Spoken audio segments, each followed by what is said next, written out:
The conference room at Sterling Engine Works held 300 people, but Victoria Ashford only needed one. She snapped her fingers. The gesture was small, precise. The kind of movement that people in power perfect over decades of commanding rooms full of men who think they deserve to be there more than she does. The lights dimmed. The massive screen behind her flickered to life. In the corner, a live stream counter climbed steadily.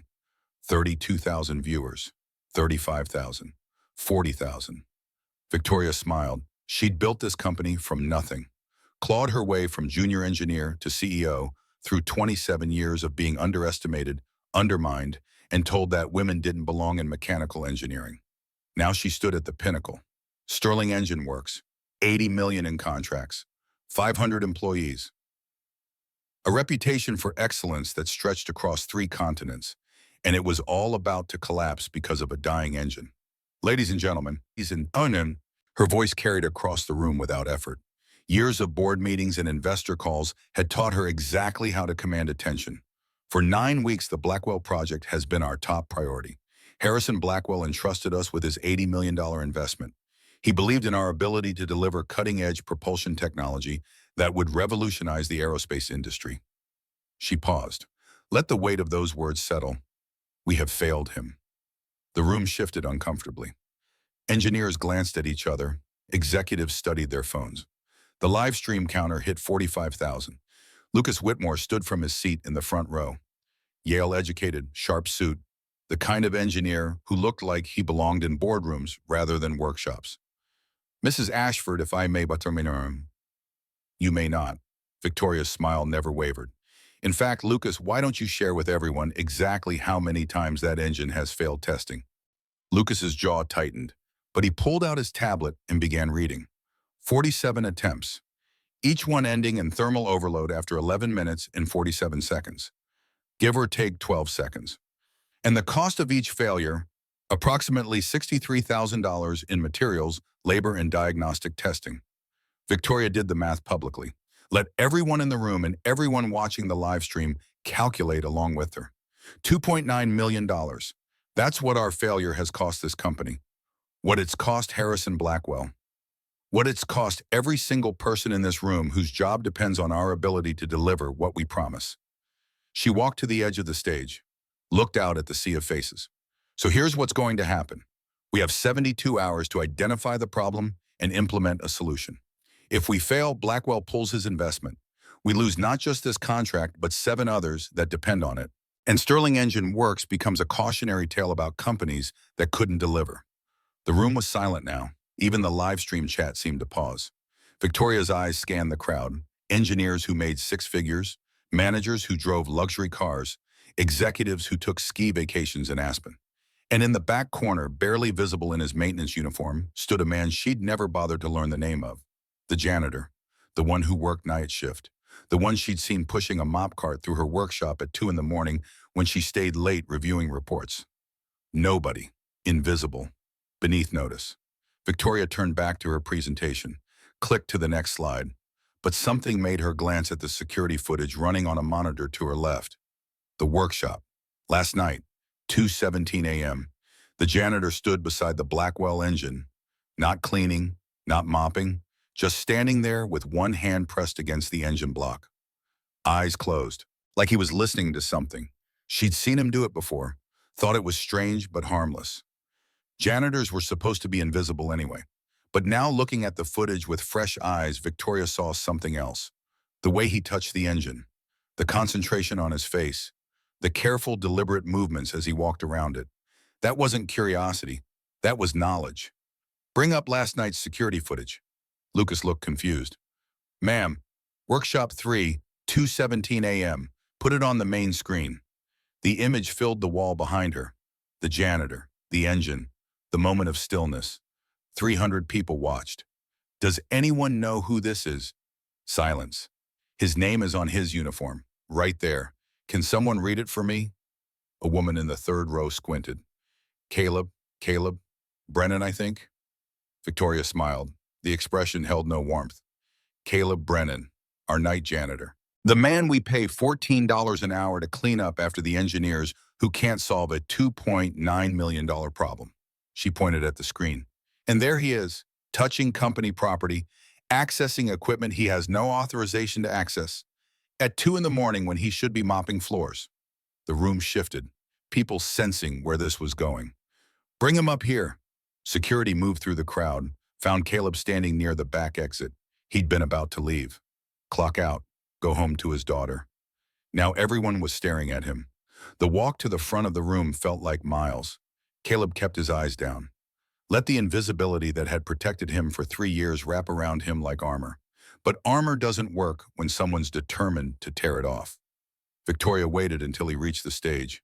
Then she gestured to the screen. Mr. Brennan, care to explain what you were doing with that engine? Caleb looked at her, 41 years old. Widower, single father, a man who'd learned that the safest thing to do in life was keep your head down and survive. Cleaning, ma'am. Really, because it looks like you're examining it, like you know what you're looking at. I don't know anything about engines, ma'am. The lie tasted bitter, but 3 years of practice had made him good at it. Victoria studied him, really studied him. Then she turned to the crowd. Here's what I think. I think Mr. Brennan has been spending his nights studying our proprietary technology, taking notes, perhaps even photographing equipment, industrial espionage from someone we trusted to simply empty trash cans. Caleb's stomach dropped. That's not, or. Victoria held up one finger. Perhaps you are just a curious janitor who likes to pretend he understands things beyond his education and station. Either way, you've violated company policy. You've accessed equipment without authorization. She walked closer, close enough that Caleb could smell her expensive perfume. So here's what's going to happen, Mr. Brennan. You're going to fix that engine. The room erupted. Laughter. Disbelief. Someone shouted, "This is ridiculous." Victoria raised her hand for silence. If our team of Yale and MIT-educated engineers can't solve this problem, let's see if the janitor can. You have 2 hours, Mr. Brennan. Fix the engine, get it running for 15 consecutive minutes without failure. Do that and I'll promote you. Give you a real position. Real salary. Respect. She picked up his mop from where he'd left it against the wall. Or fail like I expect you will, and you're fired. No severance. No reference. Just the humiliation of being exposed as the fraud you are. She handed him the mop. Either way, everyone will finally see you for what you really are. Caleb took the mop. His hands were shaking, not from fear, from rage he'd been suppressing for 3 years. Victoria turned to leave the stage. Triumphant, confident. The mop snapped. Not broke, snapped. Victoria brought it down across her knee with such force that the wooden handle splintered in two. She let the pieces fall at Caleb's feet. 2 hours, Mr. Brennan. Starting now. Let's see what you're really made of. She walked off the stage. The crowd began to disperse. Some laughing, some uncomfortable. The live stream counter hit 52,000, and Caleb stood alone under the lights, surrounded by broken pieces of a mop, watching his invisibility burn away in front of thousands of strangers. The emergency meeting ended at 2:20 a.m. Caleb didn't go home. He stood in the empty workshop, alone now except for the dying engine and the weight of impossible choices. His phone buzzed. Text from Father McAllister. Emma's asleep. Don't worry about pickup. I'll take her to school in the morning. You okay? Caleb typed back with shaking fingers. I'm fine, thank you, Father. Another lie. He was getting good at those. The engine sat in the center of the room. $60 million of German engineering and American ambition. Chrome and steel, pipes and valves, a marvel of modern technology that refused to work. Caleb set down his phone, walked to the engine, placed both hands flat against the metal, and he listened. His father had taught him this. Jack Brennan, 34 years at Ford Motor Company, a man who could diagnose any engine by sound alone, who taught his son that every machine has a voice if you're patient enough to hear it. Every engine has a heartbeat, Caleb. Most people hear noise, but if you listen, really listen, the machine will tell you exactly what's wrong. Jack Brennan had died in his garage, hands covered in grease, heart attack at 62, never recognized for his genius, never promoted beyond line mechanic, buried with full company honors that meant nothing to a man who'd spent 3 decades being invisible. Caleb wouldn't let that happen to himself. Not anymore. He closed his eyes, let his hands feel the vibrations, let his ears separate the individual sounds, the hum of idle systems, the click of cooling metal, the whisper of pressure moving through lines. And there, beneath everything, A stutter. Irregular. Like a heart with a valve that didn't quite close. Caleb opened his eyes, pulled out his notebook. 3 years of midnight observations. Pages covered in cramped handwriting, sketches, calculations done in margins. He started working.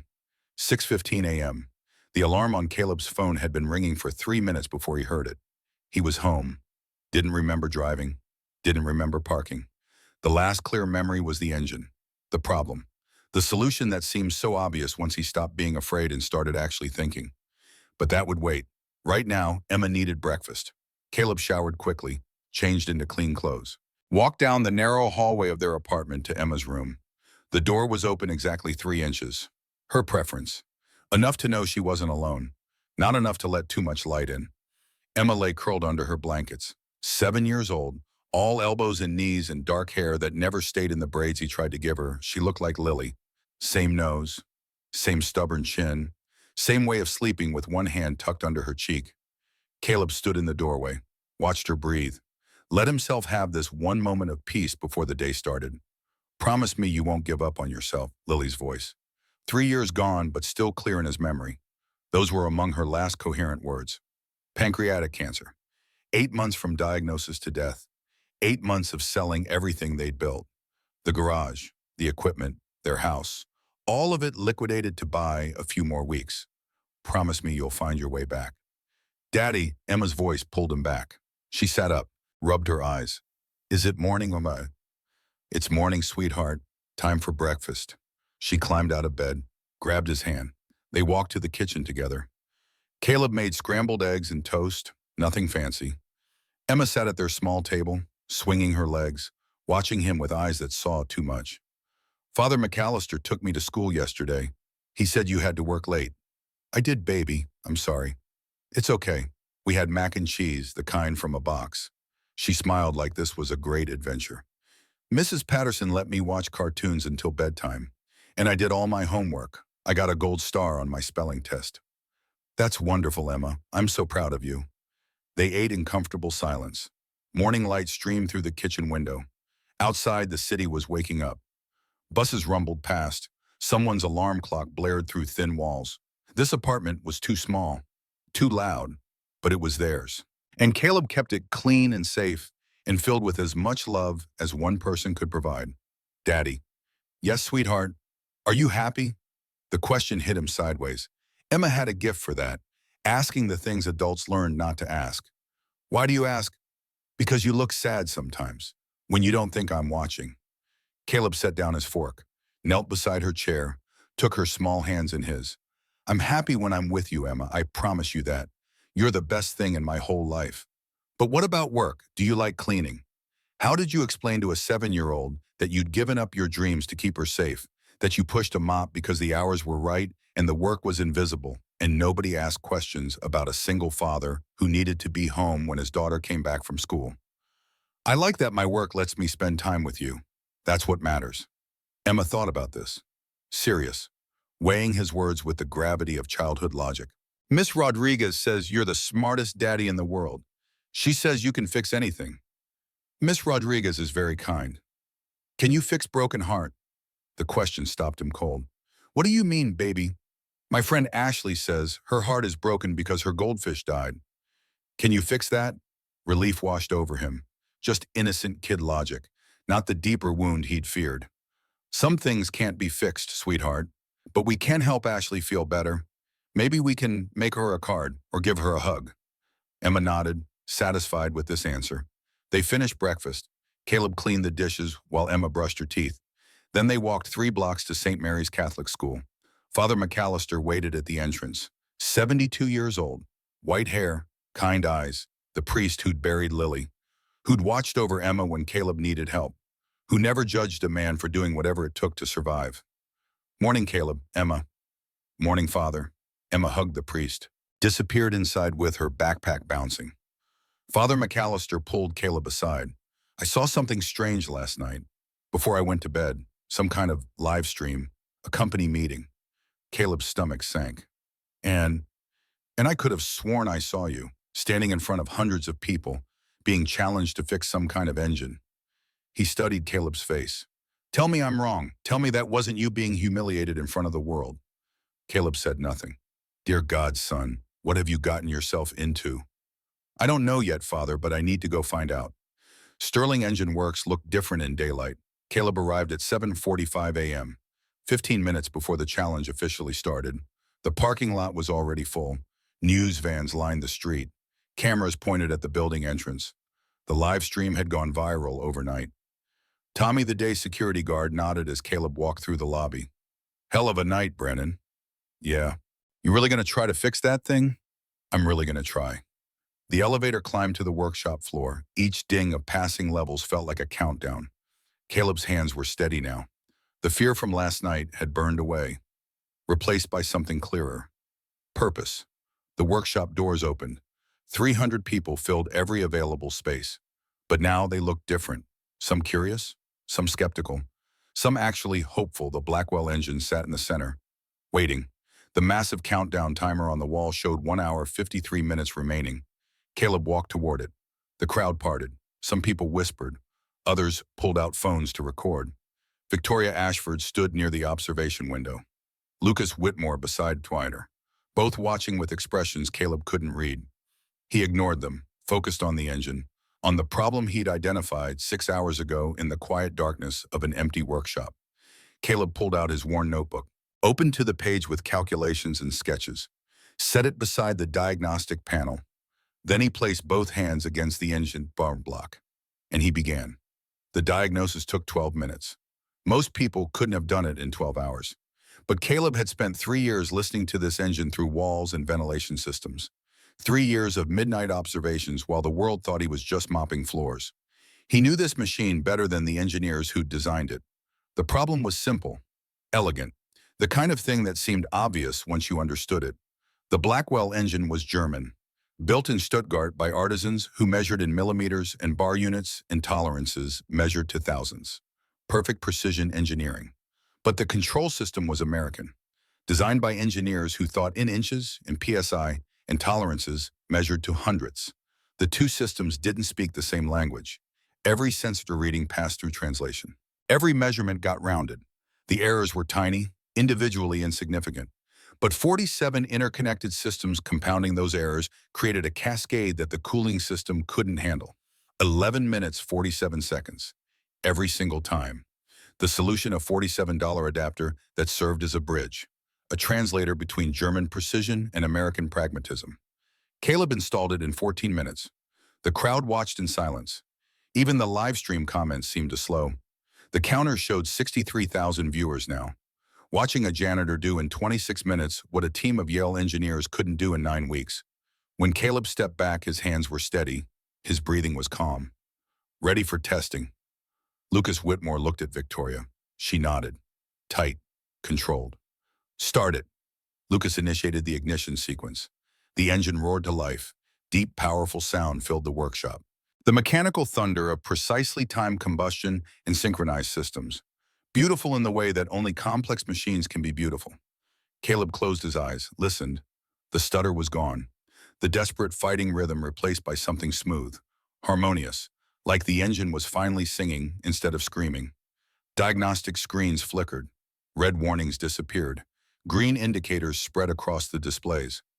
Temperature stable, Lucas reported. His voice shook. Pressure optimal. All systems nominal. The countdown timer on the wall showed 1 hour, 27 minutes remaining. But Caleb wasn't watching the timer. He was listening to the engine, to its heartbeat, strong and steady and true. 1 minute passed, 2 minutes, 5 minutes. Someone in the crowd started crying. 8 minutes, 10 minutes. The critical moment approached. 11 minutes, 47 seconds. The moment where every previous test had failed. The room held its breath. 11 minutes, 30 seconds. Victoria's hands gripped the railing. White knuckles, rigid posture. 11 minutes, 40 seconds. Lucas stared at the monitors, disbelief written across his face. 11 minutes, 47 seconds. The engine kept running. 12 minutes, 13 minutes, 15 minutes. The workshop erupted. Engineers shouted. Employees cheered. Someone started applauding. Then everyone joined. 300 people giving a standing ovation to a man in a maintenance uniform. The live stream counter climbed past 70,000. Comments flooded the screen. Most were variations of the same sentiment. The janitor just showed them how it's done. But Caleb didn't celebrate. He stood beside the engine, one hand resting on its warm surface, feeling the steady heartbeat of a machine that had finally found its voice. And he thought about his father, about Jack Brennan, about all the invisible men who carried genius in their hands and died without anyone knowing what they'd lost. Not this time. Harrison Blackwell stood from his seat in the back. The Texas billionaire, 70 years old, $5 billion, a man who'd built and lost and rebuilt empires. He walked through the crowd toward Caleb, slowly, deliberately. Everyone stepped aside. When he reached the engine, Blackwell placed his own hand against it, felt the vibrations, the smooth, perfect operation. Then he began to clap. Slow at first, then faster. Then the entire room joined him again. Louder now, more genuine. Dr. Evelyn Cross stood from her position near the diagnostic station. 61 years old, gray hair pulled back, former NASA engineer, a woman who'd spent 4 decades evaluating talent. She walked toward Caleb with purpose. "Where did you train?" Caleb hesitated. 3 years of hiding, 3 years of invisibility, but he was tired of lying. "MIT, ma'am. Mechanical engineering. I didn't finish." Dr. Cross pulled out her phone, typed something. Her expression changed as she read, "Caleb Brennan, class of 2006, thesis work on adaptive cooling systems for aerospace applications. Your advisor was Richard Cross." She looked up, met his eyes. "Richard was my husband." The workshop spun. Caleb grabbed the workbench for support. "I didn't know. I'm sorry. I heard he passed. Cancer, 2007. Before he died, he talked about you. Said you were the most brilliant student he'd ever taught." Dr. Cross's voice remained steady, professional. "Then you disappeared. No graduation, no contact. Richard tried to find you. He wanted to understand why. But you were gone." Caleb touched his wedding ring, the unconscious habit, the gesture that connected him to Lily across 3 years of grief. "My wife got sick, pancreatic cancer. She was pregnant with our daughter. I had to choose." The words came easier now. "Lily died 3 years ago. Emma's 7. I work nights so I can take her to school every morning and be home when she gets back." The room was silent, understanding settling over people who'd spent last night laughing at him. Victoria Sterling stood frozen at the observation window. The confident CEO mask had completely crumbled. Because Caleb's phone was buzzing, he pulled it out, saw the school number. His heart stopped. "I'm sorry, I have to," he answered. "Mr. Brennan, Miss Rodriguez, Emma's teacher," voice tight with concern. "Is everything okay?" "Emma's fine, she's with me. But she's been watching something on the classroom computer during our technology period. A video of you." Caleb's stomach dropped. The other students found it, the live stream from last night. They were showing it during recess. "I didn't realize until—" "Can I talk to her?" "Of course, hold on." Shuffling, then Emma's small voice, shaking. "Daddy." "I'm here, sweetheart. I saw you on the computer. At school, there was a video from last night. You were standing in front of all those people. That lady broke your mop." Her voice broke. "Why were they being so mean to you?" Caleb turned away from the crowd, pressed the phone tight against his ear. "Sometimes adults make mistakes, baby. Sometimes they don't see what's right in front of them. But you fixed it. You fixed the broken thing, just like I said you could."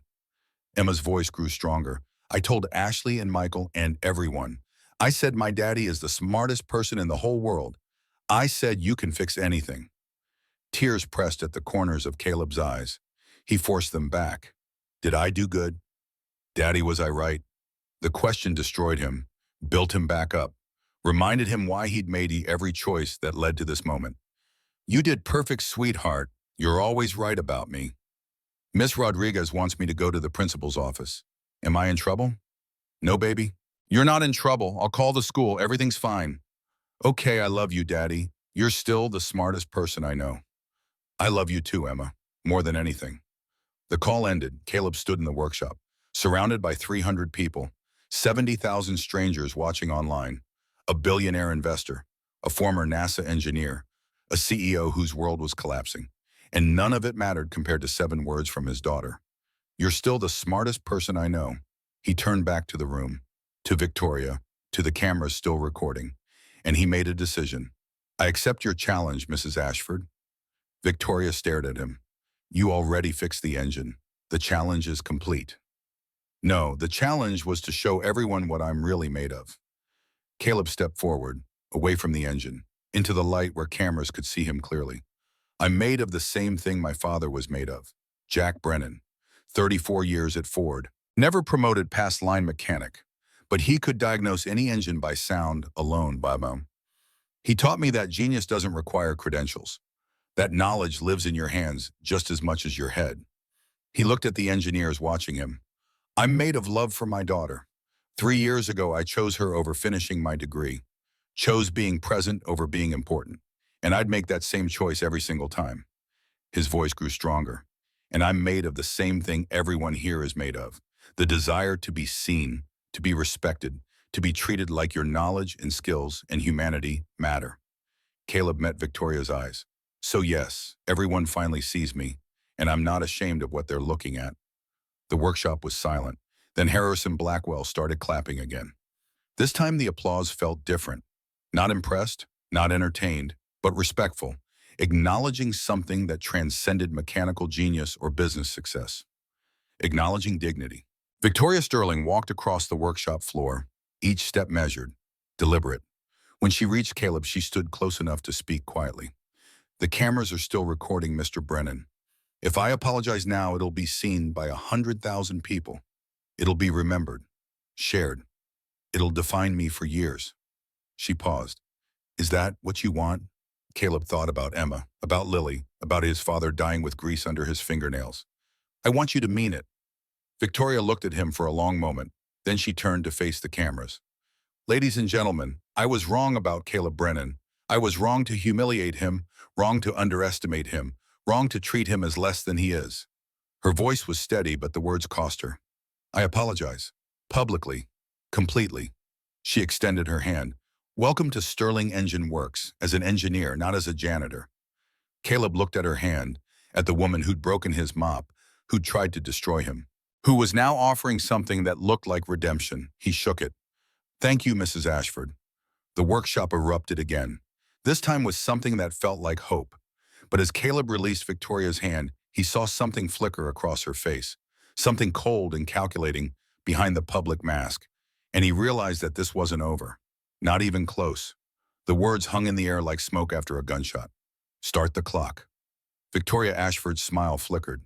Just for a second. She'd expected begging, maybe anger, possibly the smart move, walking away, accepting humiliation, keeping the janitorial job and the invisibility it provided. She hadn't expected quiet defiance from a man holding broken pieces of his own mop. Lucas Whitmore stepped forward, tablet in hand. His movements were precise, calculated. The kind of engineer who'd learned to make every gesture look confident even when drowning. 2 hours starting now. The engine must run for 15 consecutive minutes without failure. No assistance from the engineering team. No access to proprietary diagnostic software. He tapped the screen. The massive timer on the wall display reset. The countdown began. Caleb walked toward the Blackwell engine. 300 people watched in the room. 73,000 watched online. The camera followed him with the hunger of something that smelled blood in the water. Somewhere in that number was Emma, 7 years old, watching a replay during computer class at St. Mary's, seeing her father walk toward the most important moment of his invisible life. The Blackwell project dominated the center of the workshop. $60 million of German precision and American ambition. Chrome and steel pipes and valves, cooling systems that look like mechanical intestines. Beautiful in the way that complex machines are beautiful when they're built by people who care more about perfection than profit. Caleb placed both hands flat against the engine block, and he listened. The room went silent, waiting for something, anything. Victoria's voice cut through like a blade. What are you doing? Listening. To what? The heartbeat. Scattered laughter rippled through the engineering team. Lucas whispered something to the person beside him. More laughter followed. Quieter now. Uncertain. But Caleb ignored them all, closed his eyes, let his hands feel the vibrations traveling through metal and into his palms, let his ears separate the individual sounds buried beneath the surface noise. His father had taught him this. Jack Brennan, 34 years at Ford Motor Company, the man who could diagnose any engine by sound alone, who taught his son that every machine has a voice if you're patient enough to hear it, who died in his garage with grease under his fingernails. Never recognized for the genius that lived in his hands. Every engine has a heartbeat, Caleb. Most people hear noise, chaos, random sounds. But if you listen, really listen, the engine will tell you exactly what's wrong. The machine wants to work. It wants to run clean and smooth and perfect. All you have to do is help it find its voice. Jack Brennan had called him Tommy until the day he died. Old nickname from childhood. Even after Caleb legally changed his name at 18. Even after MIT. His father's voice lived in memory now, teaching him, guiding him through problems that textbooks couldn't solve because textbooks were written by people who'd forgotten how to listen. The engine's heartbeat was irregular. Not obviously. Most engineers would miss it entirely buried as it was beneath the normal operating sounds. But there, like a heart with a valve that didn't quite close. Like a rhythm that stumbled every few beats. Caleb opened his eyes. There. The room leaned forward collectively. There what? Lucas demanded from his position at the diagnostic station. His voice carried an edge now, something defensive, like he was afraid of what might come next. 2,400 RPM every 3 seconds. You hear that stutter? Lucas checked his monitors. Digital readouts, waveform analysis, spectral decomposition, all the tools that modern engineering provided. The readings show normal operation within acceptable parameters. Your readings are wrong. The words landed like a slap. Several engineers gasped audibly. Nobody told Lucas Whitmore his readings were wrong, not if they wanted to keep working in this industry, not if they understood the careful hierarchy that governed places like Sterling Engine Works. Lucas's face flushed red. Excuse me. Caleb turned to face the room, found the camera, spoke clearly so everyone watching in person and online could hear. The diagnostic software is calibrated for American standards. Inches, PSI, tolerances measured to hundredths. But this engine was built in Stuttgart, German engineering, metric precision. Your instruments are looking for the wrong symptoms in the wrong language. Victoria laughed, sharp and cruel. The sound echoed in the large space. A janitor telling Yale engineers their instruments are wrong. This is absolutely priceless. But Caleb wasn't done. He pulled out his worn notebook. 3 years of midnight observations. Pages covered in cramped handwriting, sketches, calculations done in margins during slow nights when the world thought he was just pushing a mop. The fuel injection system, German, calibrated to bar units, precision engineered to hundredths of a millimeter. But your control unit is American. It reads PSI. It expects looser tolerances because that's what American manufacturing has always accepted. He flipped through pages, found what he needed, a diagram he'd drawn 2 months ago after watching the engine fail for the 33rd time. Every time the engine runs, the American brain tries to correct problems that don't exist in the German body. The fuel rail pressure sensor reads 3.5 bar. Your software converts that to 50.76 psi, then rounds to 50.8. That's a 0.07% error. Lucas crossed his arms. Defensive posture, a man protecting territory. 0.07% is negligible, well within acceptable engineering tolerances. By itself, yes, absolutely negligible. But this engine has 47 interconnected systems, each one reading, each one converting, each one rounding, each one compounding the error. Caleb's voice grew stronger, more confident. The engineer he used to be emerging from beneath 3 years of forced invisibility. By the time those signals reach the main computer, you've got cascading failures building on themselves. The cooling system tries to compensate. The fuel mixture adjusts. The timing shifts. Everything fighting everything else, all because 2 brilliant systems are speaking different languages. Dr. Evelyn Cross stood up from her seat near the diagnostic monitors. The entire room noticed. When Dr. Cross stood, you paid attention. 61 years old, gray hair pulled back in a severe bun, eyes that had watched rocket launches and satellite deployments. A mind that had forgotten more about engineering than most people ever learned. How long before thermal overload? Her voice was measured. Professional. No mockery, no condescension. Just pure engineering curiosity from someone who recognized knowledge when she heard it. Caleb looked at her. Really looked. Former NASA, Apollo program veteran. The kind of engineer who'd helped put men on the moon when computers were the size of rooms. 12 minutes, maybe 11. The accumulated errors create a feedback loop the cooling system can't handle fast enough. The engine shuts itself down to prevent catastrophic damage. Lucas checked his own notes, his tablet. The historical data from 47 failed tests, his expression changed, shifted from defensive to uncertain to something approaching horror. That's, that's exactly what's been happening. 11 minutes, 47 seconds every single time, consistent across all tests. The room went quiet again. Different quiet now. Not mockery, not entertainment, something closer to genuine attention. Victoria's smile tightened at the corners. She stepped closer to Caleb, close enough that he could see the calculation happening behind her eyes. So you've identified the problem. Congratulations, janitor. But any idiot can point at something broken and say it needs fixing. The question is whether you can actually do something about it. Caleb reached into the diagnostic kit mounted on the workstation. His hands moved with practiced confidence. He pulled out a small component, brushed aluminum, about the size of a hockey puck. Standard hardware store item that cost less than lunch. He held it up for everyone to see. This. Victoria stared at it like he'd pulled out a toy. That's a $50 part. $47, metric to imperial bridge adapter. Instead of reprogramming the entire control system or replacing German components with American ones, both of which would take months and cost millions, we add a translator. The adapter converts metric output into readings the American software can process accurately without rounding errors. Harrison Blackwell leaned forward in his seat for the first time since the meeting began.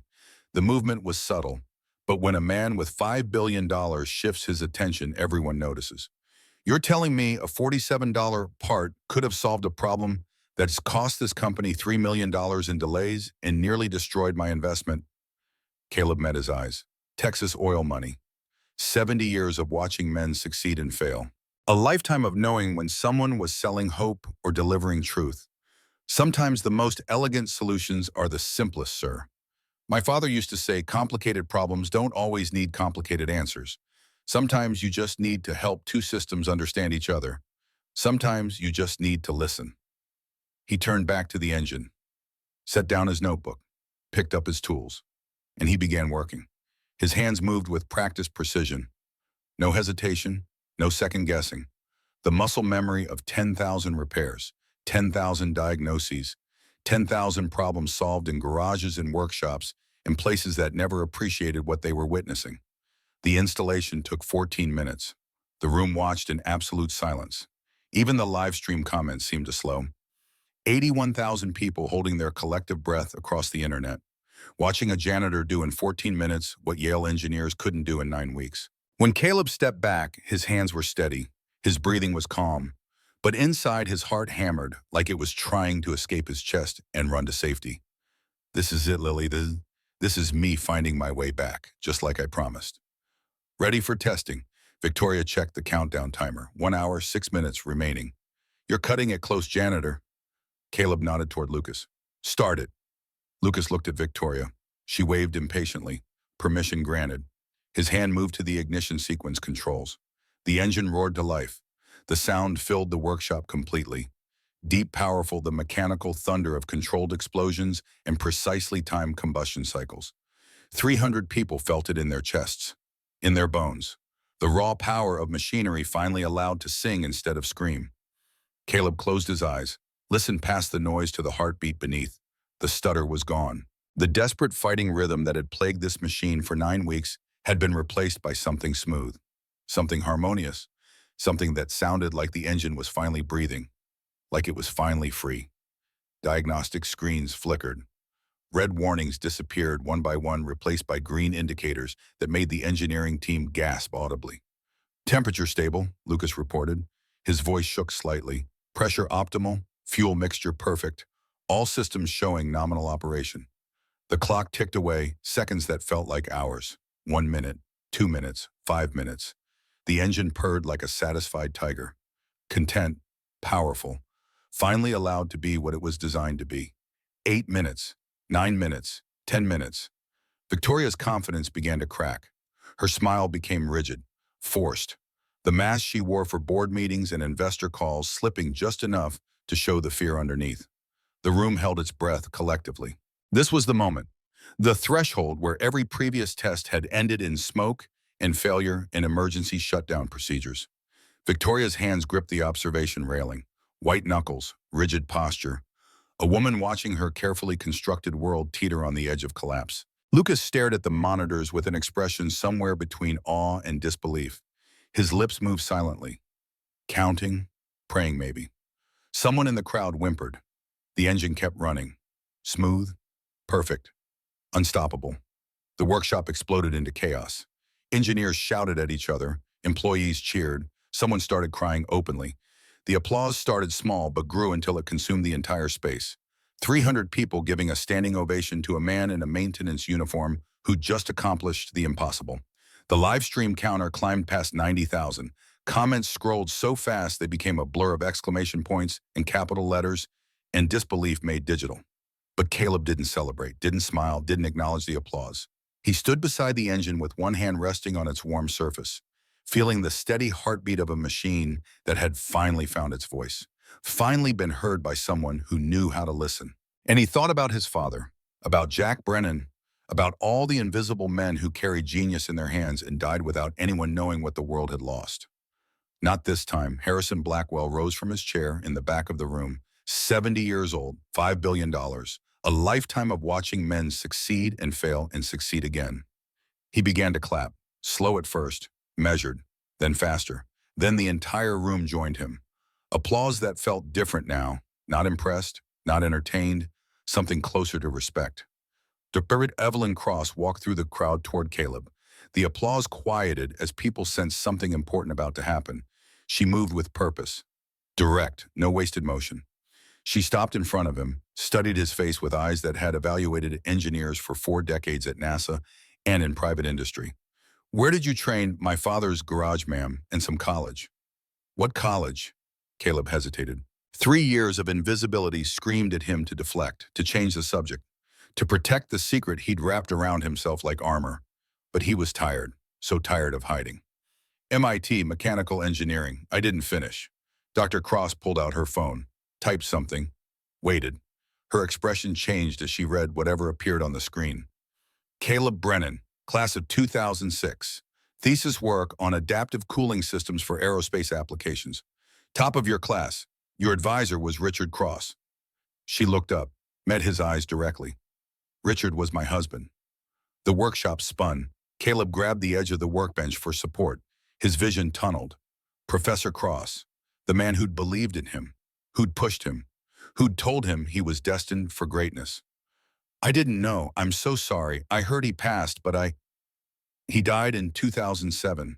Cancer. Pancreatic. Her voice remained steady despite the weight of those words. Before he died, he talked about you constantly, said you were the most brilliant student he'd ever had, said your work on adaptive systems was going to change aerospace engineering forever. Dr. Cross's professionalism never wavered, but something softer crept into her tone. Then you disappeared. No graduation, no contact, no forwarding information. Richard tried to find you for months. He wanted to understand why, what had happened, but you were gone, completely.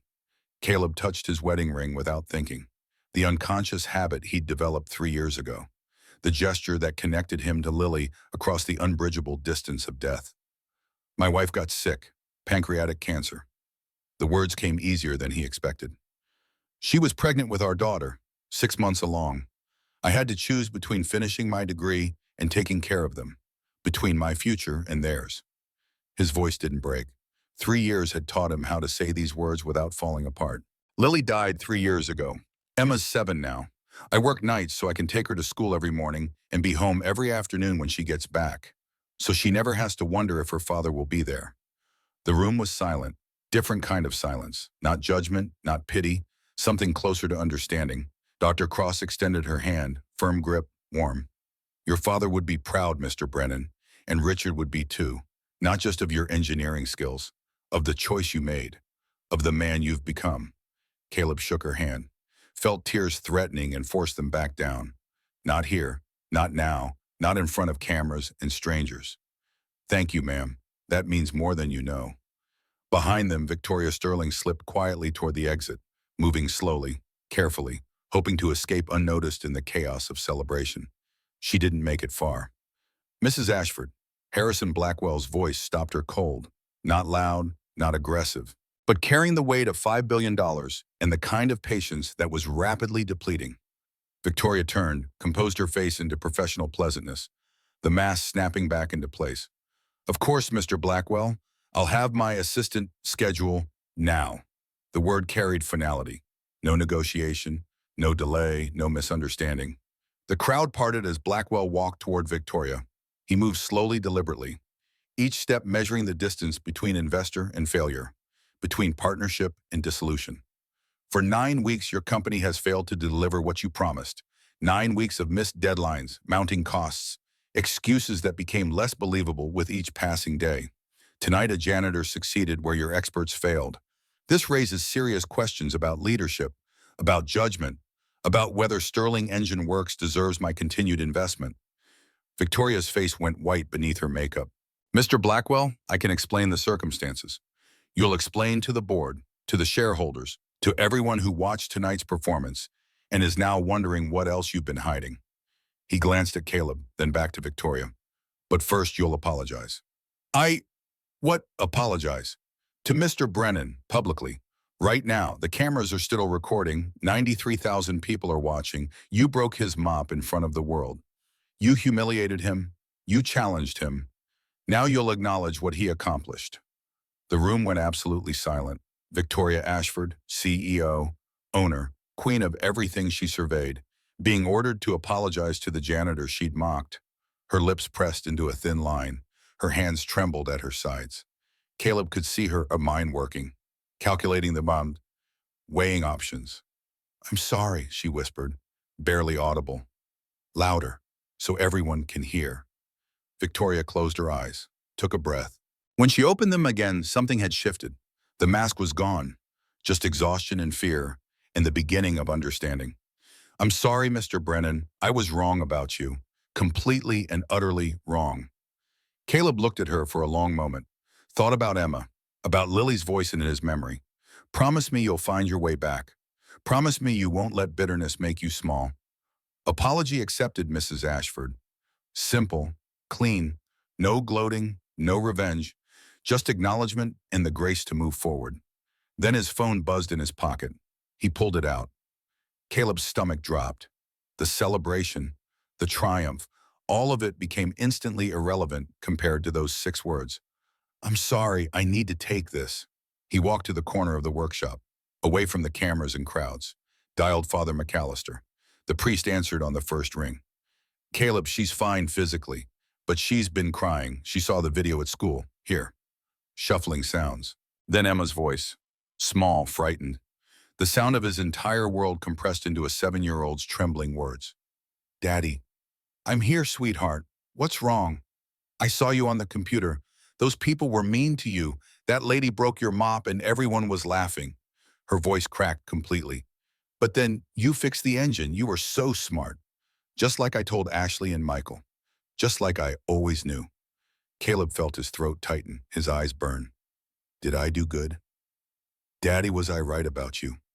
The question destroyed him, built him back up, reminded him why every sacrifice had been worth it. You did amazing, baby. You're always right about me. Always. Can you come get me? I want to go home. He checked his watch. 8:40 a.m. School had just started. Emma should be in class, learning, safe, not crying over videos of her father being humiliated. Father McAllister is going to take you to his house. Mrs. Patterson will be there too. I'll get you first thing after I finish here. Okay. Okay, I love you, Daddy. I love you too, Princess. More than anything in the world. The call ended. Caleb stood in the corner for a moment longer, collecting himself, pushing the emotion back down into the locked box where it lived. When he turned back to the room, everyone was staring at him. 300 pairs of eyes, 97,000 online, all watching, all waiting. Victoria stepped forward, her expression unreadable now. The confident CEO mask completely abandoned. Just a woman trying to navigate unfamiliar territory. You have a daughter. Yes. How old? 7. And she was watching the live stream. She saw everything that happened here last night. It wasn't a question, just slowly dawning understanding. Yes. Victoria was quiet for a moment. Something shifted in her face, not quite remorse, but maybe recognition of something beyond quarterly reports and board meetings, beyond profit margins and stock prices. Mr. Brennan, we need to discuss your future here. A position, compensation, benefits. A role that actually utilizes. Her phone rang. She glanced at it. Her expression changed instantly. Went from uncertain to alarmed. "Excuse me, I need to take this." She walked to the far corner, spoke in low, urgent tones. When she returned 2 minutes later, her face was ashen. "We have a situation. The media has picked up the live stream. It's trending. #2 on social media. Rising." Lucas pulled out his own phone, started scrolling. His face went pale as milk. "Ma'am, the comments, public sentiment, this is, this is not good for the company image." Victoria grabbed his phone, read. Her hands started shaking visibly. Caleb couldn't see the screen, but he could imagine. 100,000 people watching a CEO humiliate a janitor. Watching that janitor solve a multi-million-dollar problem in minutes. Watching the power dynamic explode in real time. The optics weren't just bad, they were catastrophic. Harrison Blackwell cleared his throat, loud enough to cut through the rising tension. "I think we're done here for tonight. Or this morning, whatever time it is." He gestured toward the windows where daylight was fully established. "Mr. Brennan, please go home to your daughter. She needs you. We'll discuss your future tomorrow when everyone's had time to process." Caleb nodded gratefully, started toward the door. "Mr. Brennan?" He turned. Victoria stood there, phone in hand, the confident CEO mask completely gone, just raw fear underneath. "Tomorrow, we need to talk about a position, an opportunity, something appropriate for your skills." "I have a job, ma'am." "Not that job, a real position, engineering, development, what you should have been doing it all along." Caleb looked at her. This woman who'd broken his mop, who'd mocked him in front of hundreds, who'd threatened to destroy him, now offering something that looked like redemption. "I'll think about it." He walked out, left behind the applause and cameras and trending hashtags, drove home through morning traffic, parked in his usual spot, climbed the stairs to his apartment. The silence was crushing. He sat on the couch, the same couch he and Lily had bought 13 years ago at a discount furniture store, back when they were young and poor and certain the world belonged to them if they were just willing to work hard enough. His phone buzzed, text from a number he didn't recognize. Another buzz, different number. Another. He turned off his phone. Couldn't handle anymore. Not right now. Tud. Walked to Emma's room. The door was open. Her bed was empty, but perfectly made. Stuffed animals arranged in their usual order, waiting for her to come home. Caleb sat on the edge of her bed, picked up her favorite bear. It smelled like Emma, like strawberry shampoo and the cheap laundry detergent he bought at the dollar store because it was all he could afford. And for the first time in 3 years, Caleb Brennan cried. Not quiet tears, not dignified grief, but deep, wrenching sobs that came from somewhere he'd been keeping locked away, from the place where he stored everything he couldn't afford to feel. Every sacrifice, every loss, every moment of watching his dreams die so his daughter could live.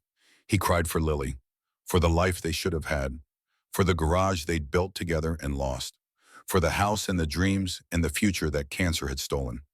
He cried for Emma, for the mother she barely remembered, for the father who worked at night and pretended it was enough, for the 7-year-old who thought her daddy was the smartest person alive when her daddy felt like the biggest failure in the world. And he cried for himself, for the choice he'd made, for the invisibility he'd wrapped around himself like armor, for 3 years of mopping floors and biting his tongue and pretending he was someone he wasn't. The tears eventually stopped. Caleb sat in the silence of his daughter's empty room, surrounded by stuffed animals and the ghost of her presence. His phone buzzed again. He'd thought he turned it off, but it must have restarted automatically. One new voicemail. He played it. Victoria Ashford's voice. Tight, controlled, dangerous in ways the public apology hadn't been. "Mr. Brennan, I've been doing some research since I left the workshop. Fascinating things come up when you know where to look, when you know which rocks to turn over." A pause. Deliberate, theatrical. Brennan Engine Solutions. Your business. Bankruptcy filing from 2021. Liquidated assets totaling $173,000. Debts totaling $340,000. Medical bills mostly. Your wife's cancer treatment. The experimental therapies insurance wouldn't cover. Another pause. Longer this time. "I also found some interesting records from your time running that business. Customer complaints. A lawsuit that was settled out of court. Nothing criminal, mind you. But it looks bad. Looks like Caleb Brennan, genius janitor, has a history of running a problematic business into the ground while making promises he couldn't keep. Her voice turned to ice. Pure, concentrated, lethal. How do you think that story will play in the media? Mr. Brennan disgraced former mechanic tricks investors with lucky fix. One-time success that won't be repeated. I can see the headlines now. I can write them myself if necessary. Here's what's going to happen. You're going to resign tomorrow morning, before Blackwell has a chance to make any decisions about future partnerships or your employment. You'll write a letter admitting you got lucky tonight, that you're not qualified for any engineering position, that you're grateful for the opportunity to return to your maintenance duties where you belong. The menace in her voice was unmistakable now. And if you refuse, I'll destroy you. Not just fire you, destroy you completely. I'll make sure every media outlet knows about your failed business, your dead wife, your pathetic attempts to relive past glory. I'll sue you for unauthorized access to proprietary equipment, industrial espionage. My lawyers will drag you through court until you can't afford to feed your daughter, until you lose custody, until there is nothing left. You have until 9 a.m. tomorrow. Don't make me do this the hard way. The voicemail ended. Caleb sat in the darkness of Emma's room, listening to the silence, feeling the weight of Victoria's threat pressing down on him. He thought about Emma, about promises made to dying wives, about invisible men and broken mops and engines that spoke to people who knew how to listen. And he made a decision. He called Lucas Whitmore. The phone rang 4 times, then a sleepy, confused voice. "Hello, Bo." "Lucas, it's Caleb Brennan." Silence, then rustling, Lucas waking up fully, processing. "Mr. Brennan, it's 3:30 in the morning. I know, I need your help." More silence. Caleb could almost hear Lucas calculating, weighing options, deciding which way to jump. "With what? Victoria just threatened to destroy me, threatened my custody of Emma, threatened everything.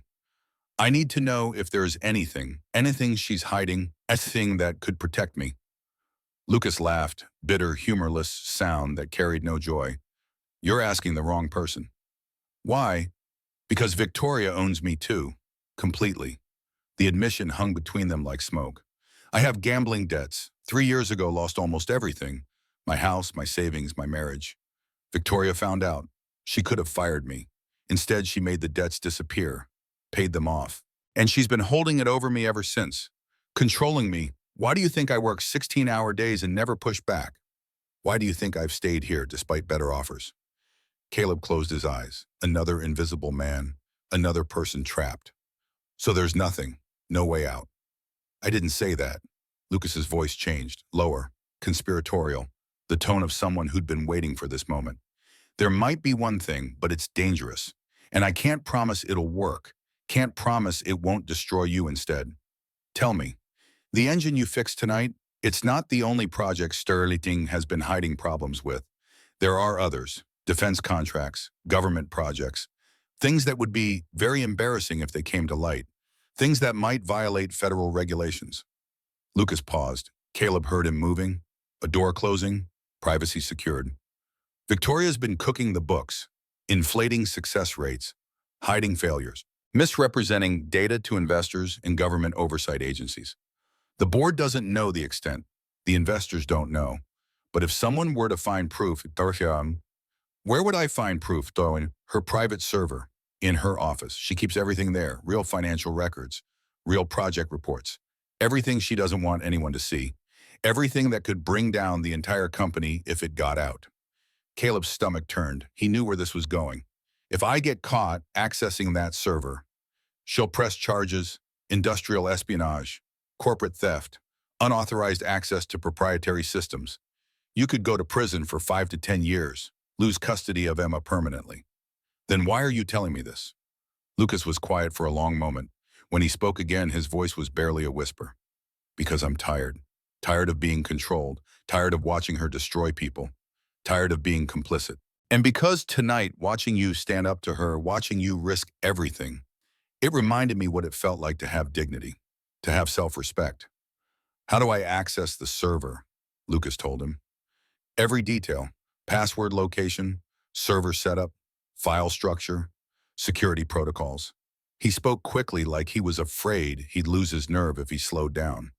When he finished, Caleb sat in the darkness processing the information. Why are you really helping me, Lucas? Lucas's laugh was sad, defeated. Because when you take her down, maybe I'll finally be free too. Maybe we both will. The call ended.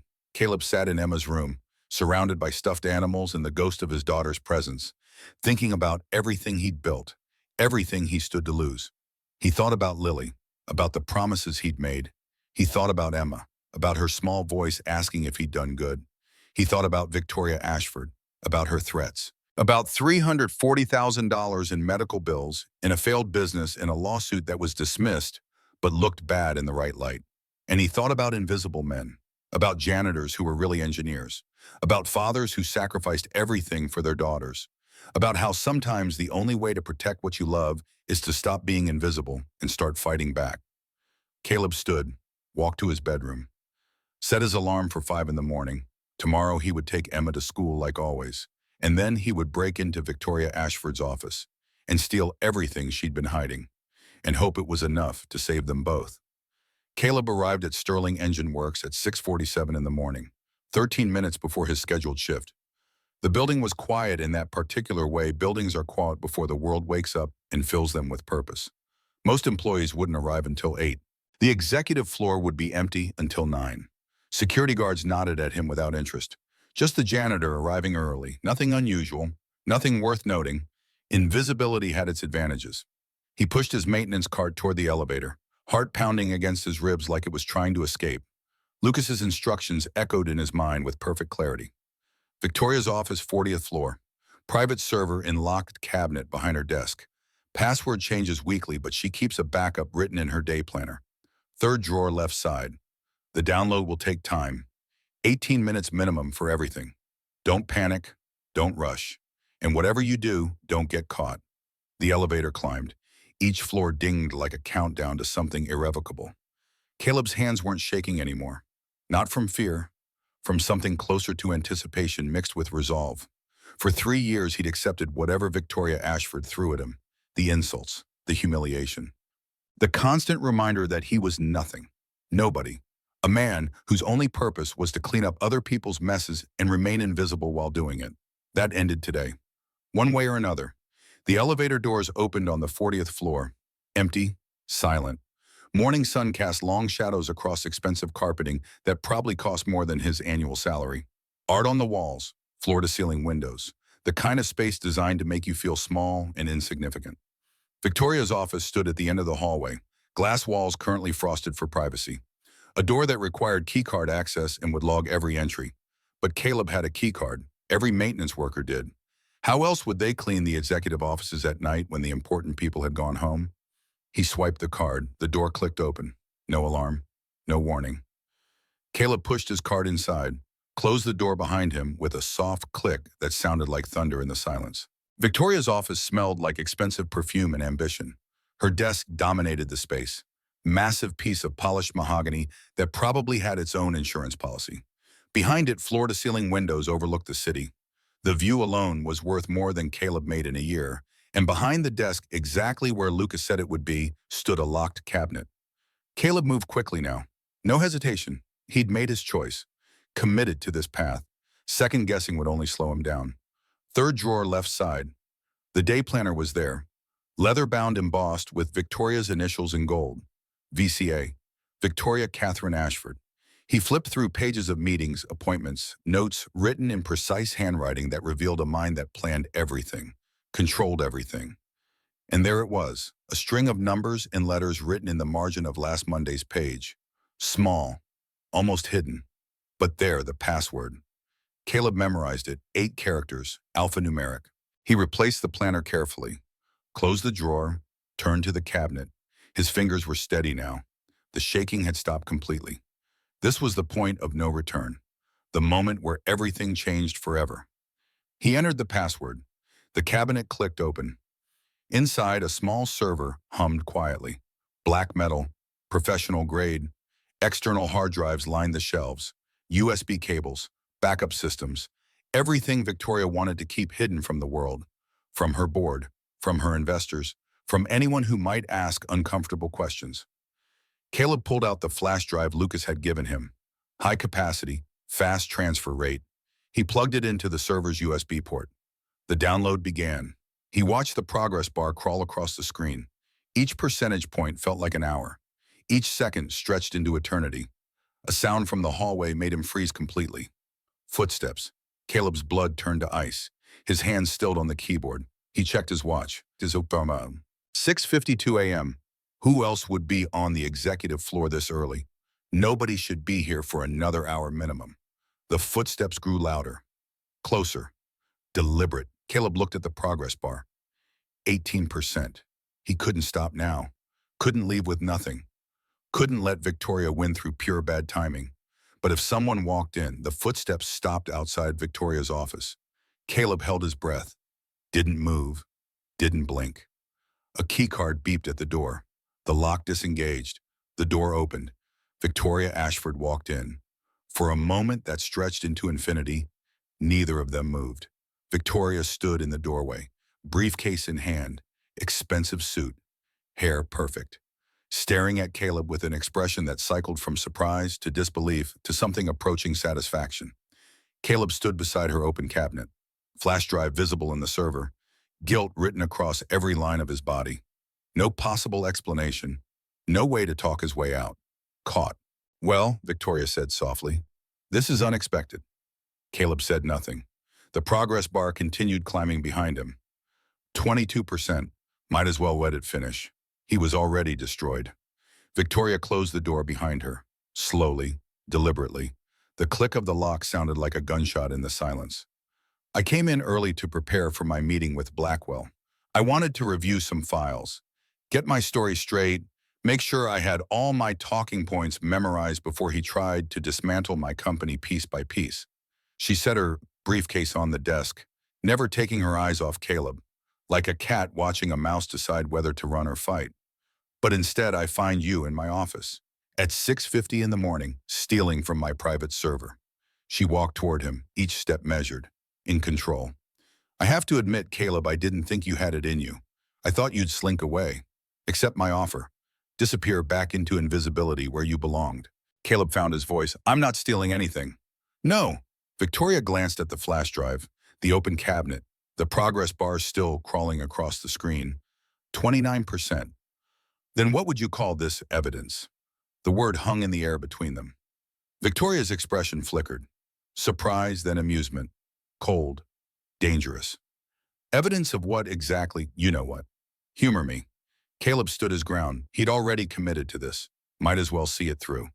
The falsified reports, the hidden failures, the defense contracts you've been lying about for years, the government projects with safety violations you never reported. He paused. Lucas told me everything. Victoria laughed.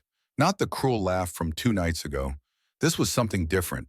Genuine amusement, as if Caleb had just told the funniest joke she'd ever heard. Lucas Whitmore told you about my private files, about the server, about the password hidden in my day planner.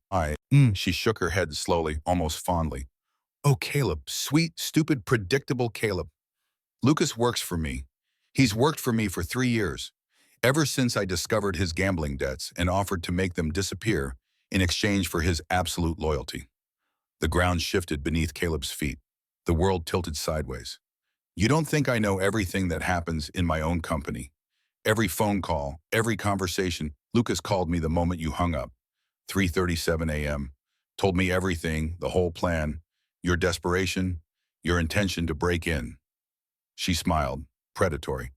I've been waiting for you since 5 this morning, sitting in my car in the parking garage, watching the security feeds on my phone, waiting for you to walk into the trap. The progress bar hit 37%. Caleb stared at it, then at Victoria.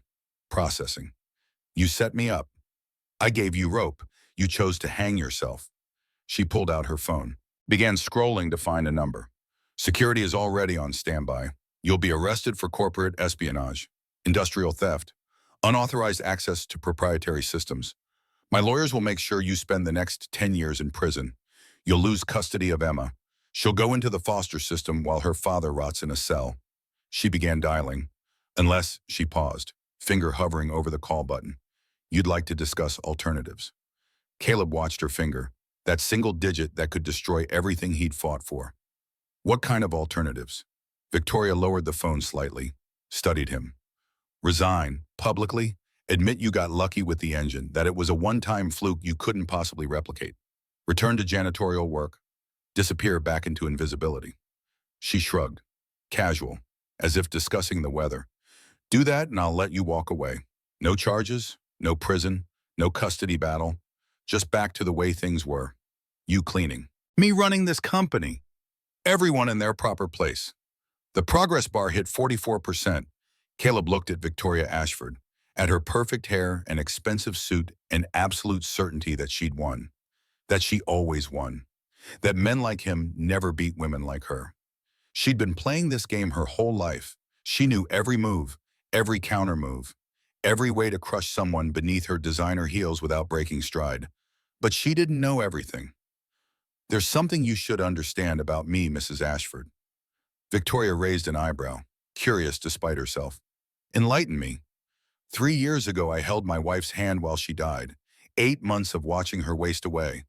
8 months of selling everything I'd built just to buy her a few more weeks, a few more days, a few more hours. Caleb's voice was steady, but there was steel underneath, forged in grief and hardened by sacrifice. After she was gone, I didn't care about anything. Not my reputation, not my future, not my life. The only thing that mattered was Emma, making sure she was safe, loved, protected. He took a step toward her. You think you can threaten me with prison, with humiliation, with destruction? Caleb shook his head. Lady, I've already lost everything that mattered. There's nothing you can do to me that's worse than what I've already survived. Nothing you can threaten me with that scares me more than disappointing my daughter. Victoria's smile faltered. So here's what's going to happen. You're going to call security, have me arrested, and I'm going to tell them exactly what's on that server. Every falsified report, every hidden failure, every lie you've told to investors and government agencies and your own board. He pulled out his phone, showed her the screen, a text conversation with someone named Dr. Cross. And while you're explaining to the police why your janitor was in your office, I'll be explaining to Harrison Blackwell and Dr. Evelyn Cross why his $80 million investment is about to become front-page news. Why Sterling Engine Works is a house of cards built on fraud. Victoria's face went pale beneath her makeup. You're bluffing. Am I? Caleb showed her the full conversation. Messages from Dr. Evelyn Cross, arranging a meeting for 7:30 this morning, downstairs in the lobby, already waiting. Dr. Cross was very interested when I told her I had concerns about the company's financial integrity. She's waiting for me right now with questions, and if I don't come down in 20 minutes, she's bringing Blackwell up here.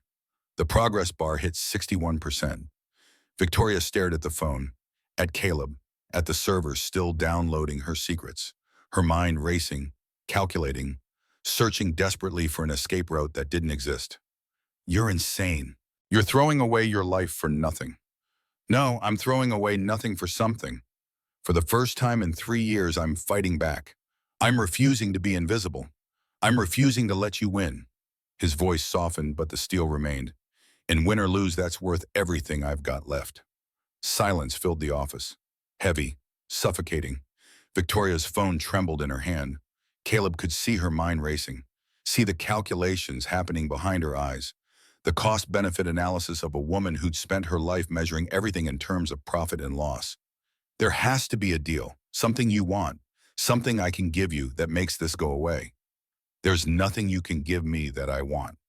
Money, position, I'll make you head of the entire engineering division. 7 figures, stock options, corner office, everything you've ever dreamed of. Caleb laughed, bitter but genuine. You still don't understand, do you? This was never about money. It was never about position or power or climbing the ladder. He gestured around her office, at the view, the art, the mahogany desk. It was about being seen, being respected, being treated like a human being instead of furniture you walk past without noticing. You have all this, the power, the wealth, the empire, but you still needed to destroy people like me to feel important. The progress bar hit 78%. That's who you are, Victoria. Not a visionary businesswoman, not a pioneering female CEO, just a bully with a bigger budget. Victoria's composure finally cracked completely. You think you're better than me? You think you can judge me? I built this company from nothing. I fought every single day against men who told me I couldn't, shouldn't, wouldn't. I clawed my way to the top while people like you were content to push mops and complain about how unfair life is. Her voice rose. You don't know what it's like, being dismissed, ignored, having your ideas stolen and presented as someone else's, being passed over for promotions you earned because you weren't part of the club. Is there a difference between fighting your way up and stepping on everyone below you? Is there in this world, in this industry, you think kindness gets you anywhere? You think fairness matters? You think playing nice means anything?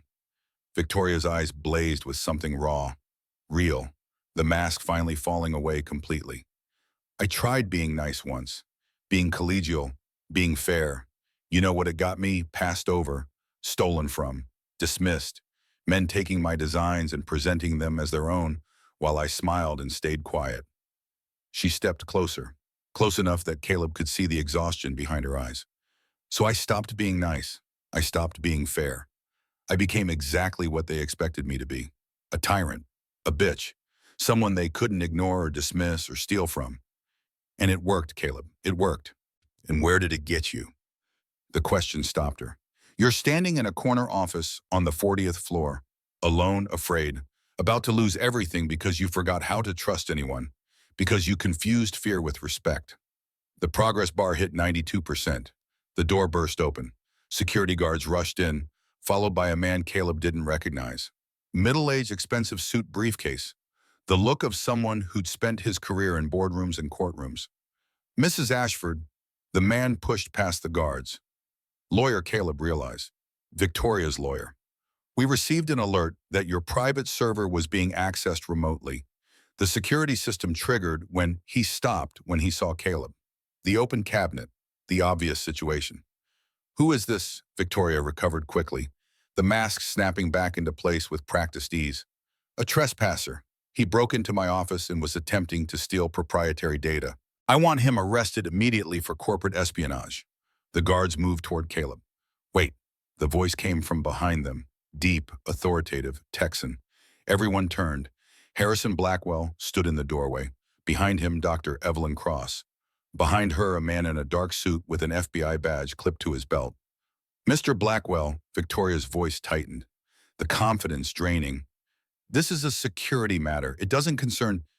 Everything concerning Sterling Engine Works concerns me. I have $80 million invested in this company. That gives me certain rights. Blackwell walked into the office slowly, taking his time, making everyone wait, including the right to know why your janitor, or should I say your lead engineer, is being arrested for accessing your private server. He looked at Caleb directly. Mr. Brennan, would you like to explain? This was it, the moment everything hinged on, the point where his choice became irreversible.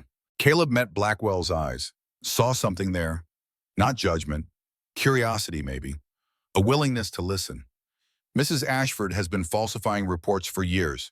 Defense contracts showing inflated success rates, government projects with hidden failures and unreported safety violations, financial records that don't match what she's been telling investors. Victoria laughed sharply, desperate. This is ridiculous. He has no proof. He's a disgruntled employee making wild accusations to save himself. The proof is on that server, Caleb pointed. I was downloading it when she walked in. Everyone looked at the progress bar. The room fell silent. Blackwell nodded to Dr. Cross, who moved toward the server with purpose. Don't touch that. Victoria stepped forward, desperate now. That's private property. You have no right. I have every right. Blackwell's voice was calm but carried absolute authority. The kind that came from 50 years of building empires and crushing opposition. Section 14.3 of our investment agreement grants me access to any and all financial records upon reasonable suspicion of material misrepresentation. He paused. Consider this reasonable suspicion. Dr. Cross pulled the flash drive from the server, plugged it into her laptop, opened the files. Victoria's face went from pale to ashen to gray. This is illegal. This is due diligence. Blackwell gestured to the man with the FBI badge.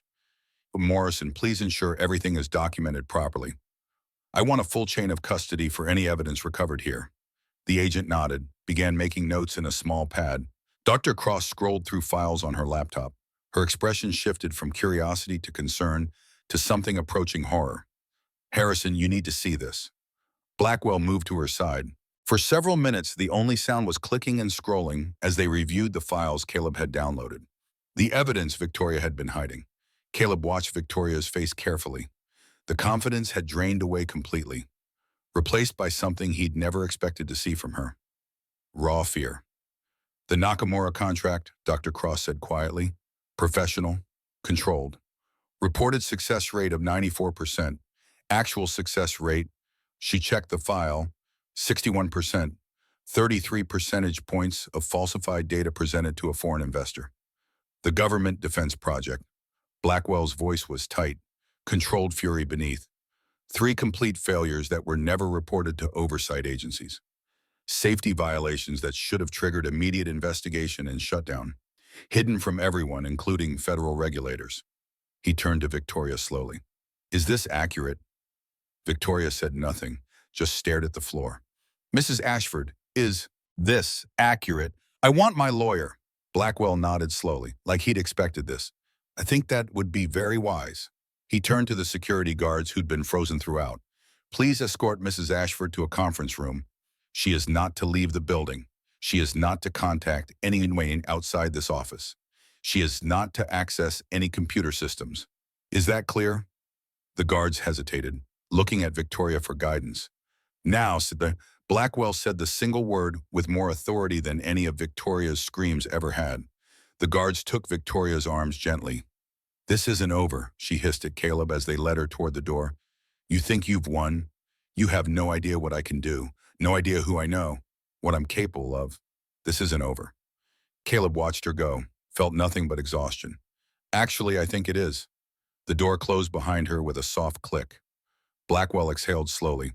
For the first time, he looked his age. 70 years of building and losing and building again.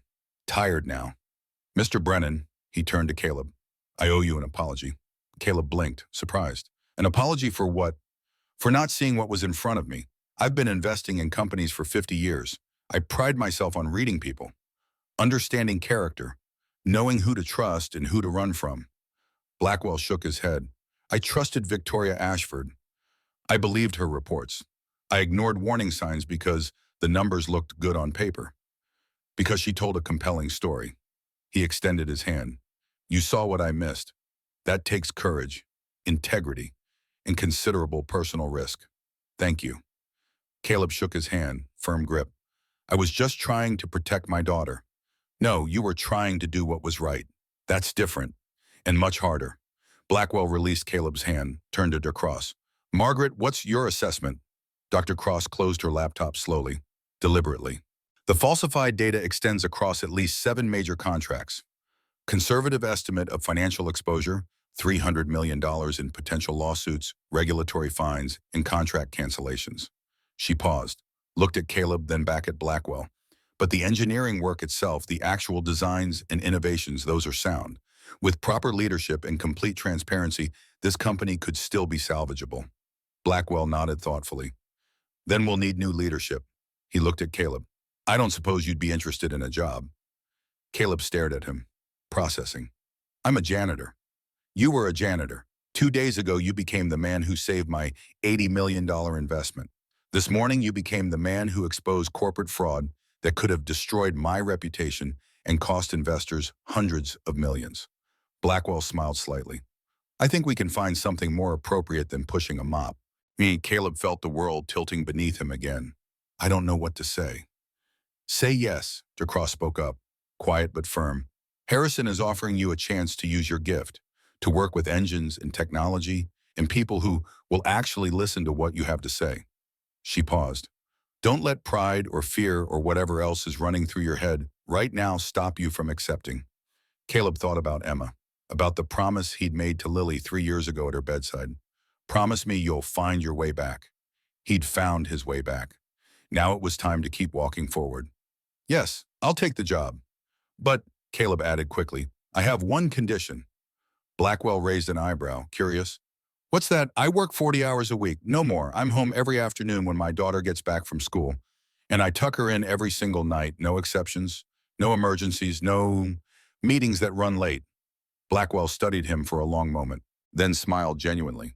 Deal. The phone in Caleb's pocket buzzed. He pulled it out. Father McAllister, Emma's asking about you. She saw something on the news about an arrest at Sterling Engine Works. She's scared. Caleb's stomach dropped. His heart stopped. I need to go. My daughter, go. Blackwell waved him toward the door. Family first, always. We'll handle things here. Caleb ran down the elevator, through the lobby, to his car, drove to St. Mary's with his heart in his throat and his hands shaking on the wheel. He found Emma in Father McAllister's office. Small, scared, eyes red and puffy from crying. Daddy, she launched herself at him like a missile. He caught her, held her tight enough that she squeaked. I'm okay, sweetheart. Everything's okay. The news said someone got arrested at your work. I thought, her voice broke completely. I thought they took you away, like they take bad people away. Caleb knelt down, eye level, held her face in his hands. Nobody took me away, baby. I'm right here. I'm always going to be right here. Promise? I promise. Emma hugged him again, tighter this time, like she was afraid he'd disappear if she let go. Daddy, are you a bad guy or a good guy? I'm confused. The question hit harder than it should have. 7-year-old logic trying to make sense of a complicated world. Sometimes good people have to do hard things, sweetheart. Things that look bad from the outside but are necessary. I'm trying to be good. For you. Always for you. Emma pulled back, studied his face with that too-old wisdom children develop when they lose a parent young. I think you're good, even if other people don't. Thank you, baby. That means everything to me. They stayed like that for a long moment, father and daughter, holding on to each other in the wreckage of a world that kept changing too fast. The next 72 hours were chaos. Victoria Ashford was officially arrested on 17 counts of fraud, falsification of records, and violation of federal oversight regulations. The news broke globally. Sterling Engine Works stock dropped 47% in after-hours trading. Harrison Blackwell called an emergency board meeting, announced immediate restructuring. Dr. Evelyn Cross was named interim CEO. Caleb Brennan was named chief engineering officer, pending background checks and proper credentials verification. The media went absolutely wild. The janitor who became an executive overnight, the single father who exposed corporate corruption, the MIT dropout who saved a company and an $80 million investment. Caleb ignored all of it.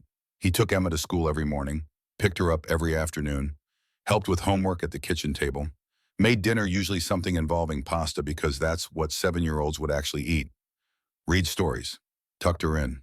At night after Emma was asleep, he worked, reviewing contracts, identifying problems Lucas and others had been covering up, building new teams based on competence rather than politics. 2 weeks after Victoria's arrest, Caleb's phone rang at midnight. Unknown number. Caller ID showed County Detention Center. He almost didn't answer, but something made him pick up. Mr. Brennan, Victoria's voice. Thin, stripped of all the polish and power and certainty. Just a woman in a jail cell. This is Caleb. I'm calling from county lockup. They denied bail. Flight risk, apparently. My lawyer says I'm looking at 3 to 5 years. Silence stretched between them. I didn't call to ask for help. I don't deserve help. I called to say thank you. Caleb sat up in bed, surprised. Thank you for stopping me. I've had 2 weeks to think. No board meetings, no phone calls, no one to impress or intimidate or control. Just me in a cell with nothing but my thoughts. Her voice cracked. If you hadn't exposed me, I would have kept going, kept lying, kept destroying people and companies and relationships, until there was nothing left. Not the company, not my reputation, not my soul. Caleb listened to her breathe on the other end of the line. You saved me from that, in the worst possible way. But you saved me from becoming something irredeemable. What are you going to do now? Go to prison, serve my time, then, I don't know, start over maybe. If that's even possible at 54 after everything I've done. It's possible, Caleb said quietly. If you're willing to do the work, if you're willing to be honest, with yourself first, then with everyone else. Will you visit once I'm transferred to the prison? The question surprised him.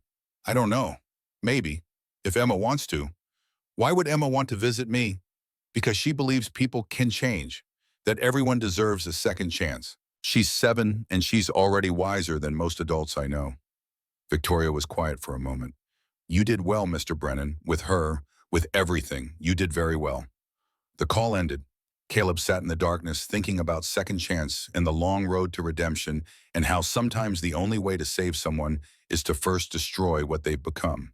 3 days later, the Nakamura representatives arrived, skeptical, angry, ready to cancel everything and sue for the misrepresented data. Caleb met them in a conference room. Emma's drawing a crayon portrait of Daddy fixing an engine pinned to his briefcase. I'm not going to lie to you. The previous leadership falsified data, hid failures, violated your trust completely. The lead negotiator started to stand. But Caleb held up a hand. The engineering is sound.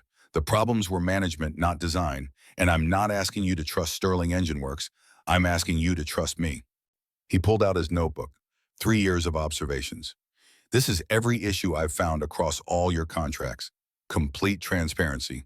No hiding, no spin, no corporate doublespeak. Just the truth. The negotiator sat back down slowly. Why should we believe you?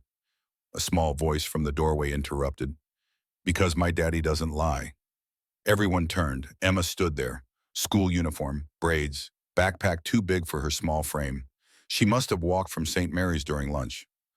Caleb stood quickly. Emma, you're supposed to wait in the lobby. I know, but I heard them being mean to you through the door, and I wanted them to know. She walked into the room like she owned it, looked at the Nakamura team with absolute 7-year-old certainty. My daddy is the smartest person I know, and he keeps his promises. Always, even when it's hard. The room was silent. Then the lead negotiator smiled, genuine, warm. Out of the mouths of babes. He looked at Caleb. We'll give you one chance, Mr. Brennan, but you lead the project, personally, and we get weekly reports, honest ones. Caleb picked up Emma, held her close. Deal. 6 months later, the lobby of Sterling Engine Works had changed completely. New art on the walls, different energy, people who smiled instead of looking afraid or exhausted. Caleb walked through Emma's hand in his. Saturday morning, he'd brought her to see the completed Blackwell project before it shipped to Texas. The engine sat in the testing facility, gleaming chrome and precision engineering, running smoothly, perfectly, exactly as designed, exactly as it was always meant to run. It's beautiful, Daddy. Yes, it is, sweetheart. Harrison Blackwell approached, 70 years old but moving like a younger man. The stress of near disaster had lifted, replaced by something approaching satisfaction. Morning, Caleb. Morning, Emma. Morning, Mr. Blackwell. Emma waved shyly, less intimidated by billionaires now. She'd met him 3 times and decided he was nice for a grown-up. The final test came back yesterday. 100% operational efficiency, 0 failures across 2,000 hours of testing. The defense contract is signed. We're back on track. Blackwell paused. You saved this company, son. We saved it. Together, all of us. Dr. Cross joined them. 6 months as CEO had suited her well. The company was leaner now, honest, rebuilding reputation piece by piece through transparency and competence. We have news about Victoria. Caleb looked up sharply. What kind of news? She was released yesterday, 18 months served. Good behavior. She's out on parole. Emma tugged Caleb's hand. Is that the mean lady who broke your mop? Yes, sweetheart. Is she still mean? Dr. Cross smiled softly, kindly. I don't think so, honey. I think she learned something important. About being kind. About treating people with respect. That evening, Caleb's phone rang. Unknown number that somehow felt familiar. He answered. Mr. Brennan. Victoria's voice. Quiet, different, changed by 18 months of forced reflection. This is Caleb. I wanted to call, to tell you I'm out, and to say thank you again for stopping me when you did. Her voice was steady but vulnerable. I've spent 18 months thinking about what you said, about stepping on people to feel important. You were right, about everything. Silence stretched between them. What are you going to do now? I don't know yet. Start over, I suppose. Dr. Cross offered me a position. Entry level, no authority, no power, just work, real work, honest work. Are you going to take it? I think so. If she'll still have me after I think about it more, I need to prove I've changed, to myself first, then to everyone else. Victoria paused. How's your daughter? She's good, happy, doing well in school. Still thinks I'm the smartest person alive, despite considerable evidence to the contrary. You are, Mr. Brennan. You figured out what took me 54 years to learn. What's that? That the measure of a person isn't how high they climb, it's how they treat the people who can do nothing for them and the people they could ignore or abuse or destroy without consequence. The call ended quietly. Caleb stood on his small apartment balcony, watching the sunset over a neighborhood that was slowly improving, block by block, house by house. Emma appeared in the doorway. "Daddy, can we go get ice cream?" "Absolutely, sweetheart." They walked to the corner store, hand in hand, father and daughter. The invisible man who became visible. The janitor who became an engineer.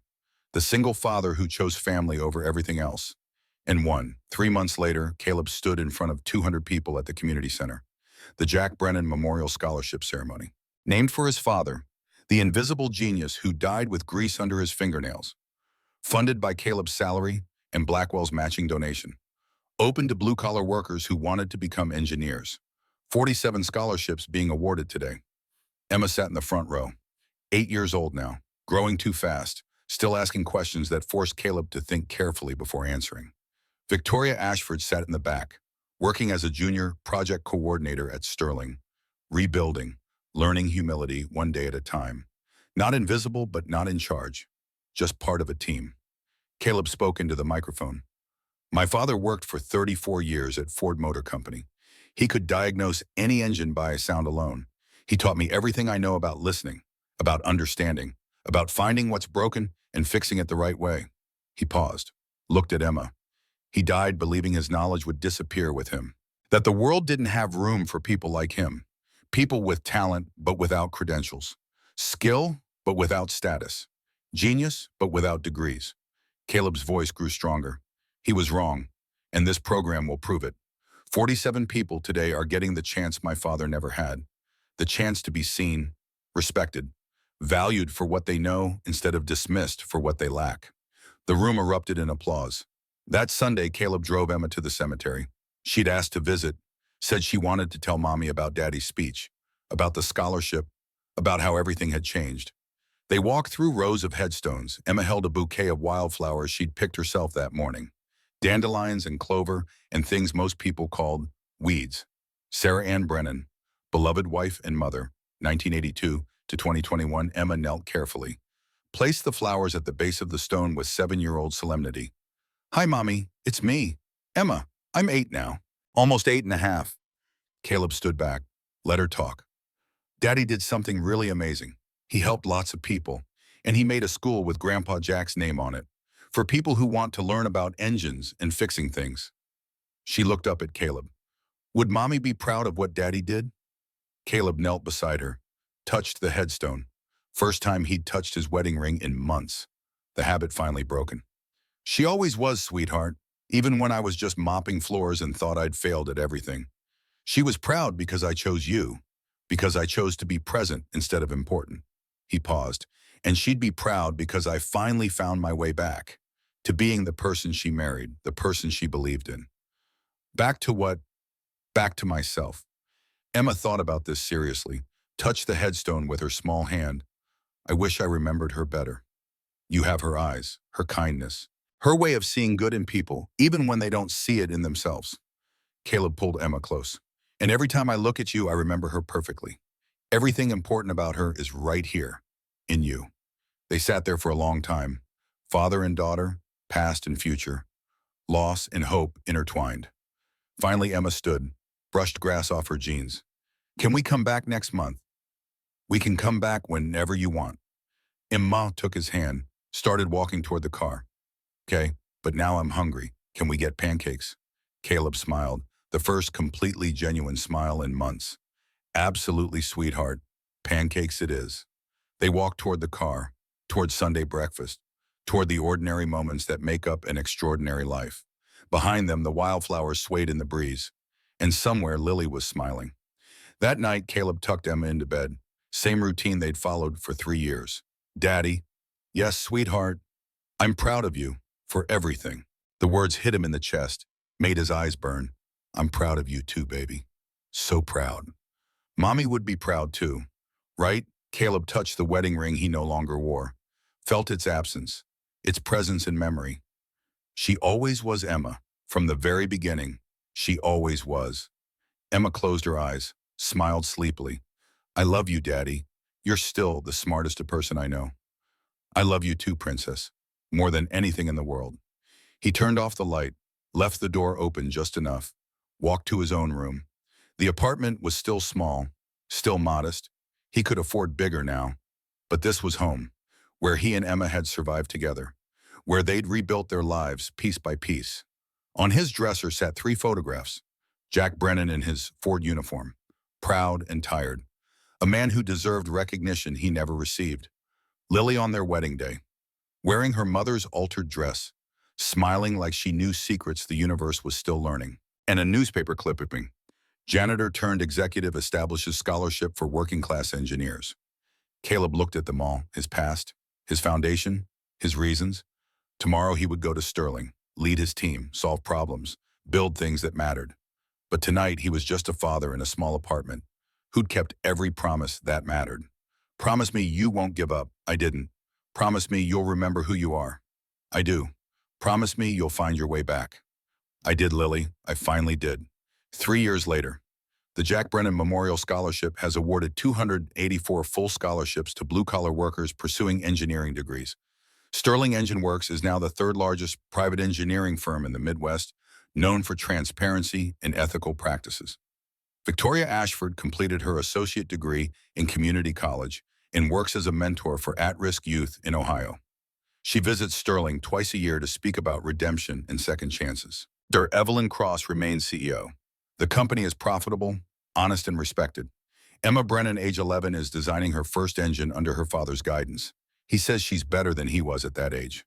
She says he's still the smartest person she knows. Caleb Brennan is Chief Technology Officer. He works 40 hours a week, no exceptions. He still tucks Emma in every single night. The legacy continues.